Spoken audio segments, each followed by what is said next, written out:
Hello बच्चों, चलिए प्रश्न को पढ़ते हैं। ए बी सी और डी में प्रवाहित होने वाले रक्त की प्रकृति क्या होगी। तो हमारे प्रश्न में क्या दिया है, एक तो चित्र दिया हुआ है। उस चित्र को देखेंगे और बताएंगे कि ए बी सी और डी में जो रक्त प्रवाहित हो रहा है वह किस प्रकार से रक्त प्रवाहित हो रहा है, मतलब है कि कैसा है, ऑक्सीजन विहीन है या ऑक्सीजन युक्त है। तो चलिए देखते हैं प्रश्न की मुख्य अवधारणा क्या हो जाएगी। मुख्य अवधारणा क्या होगी कि रक्त परिसंचरण, रक्त परिसंचरण।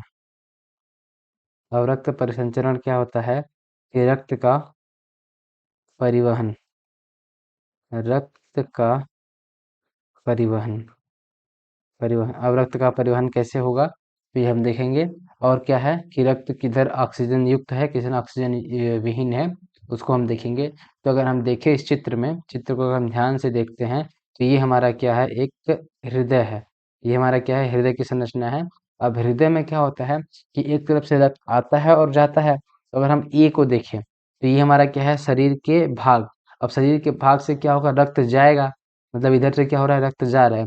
और जाएगा कहाँ जाएगा, हृदय में। जब शरीर के भाग से रक्त जाता है मतलब क्या है, वह ऑक्सीजन विहीन है। तो ये हमारा क्या हो जाएगा, ऑक्सीजन,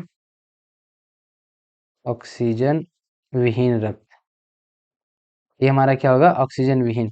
अब रक्त कहाँ चला गया ऑक्सीजन विहीन से, दाएं अलिंद में, और दाएं अलिंद से दाएं नीले से होते हुए निकलेगा। और दाएं नीले से निकलेगा रक्त यहाँ से, अगर ये दाएं नीले से ये निकला रक्त, ये कहाँ जाएगा, फेफड़ों में।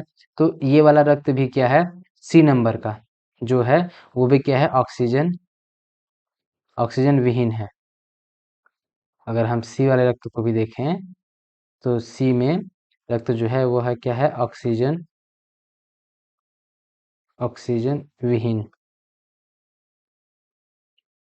और जैसे ही रक्त क्या होगा, फेफड़े में जाएगा। रक्त कहाँ गया, फेफड़े में।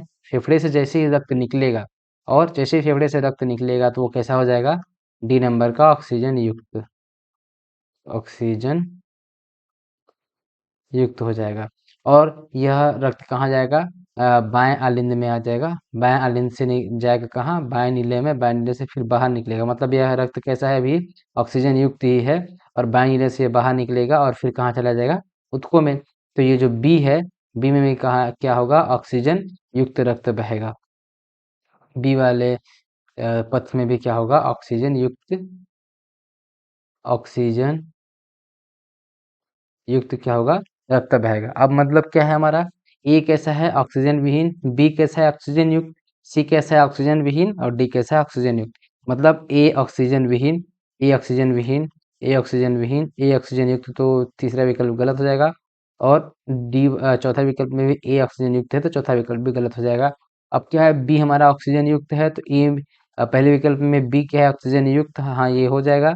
और दूसरे वाले विकल्प में भी क्या है, ऑक्सीजन विहीन, तो दूसरा विकल्प भी गलत हो जाएगा। और हम आगे देखते हैं तो सी में क्या है, ऑक्सीजन विहीन, तो हाँ सी में ऑक्सीजन विहीन और डी में ऑक्सीजन युक्त है। हमारा प्रश्न का सही विकल्प क्या हो जाएगा, विकल्प नंबर 1। आशा करते हैं आपको दिए गए प्रश्न का उत्तर समझ आया होगा। धन्यवाद।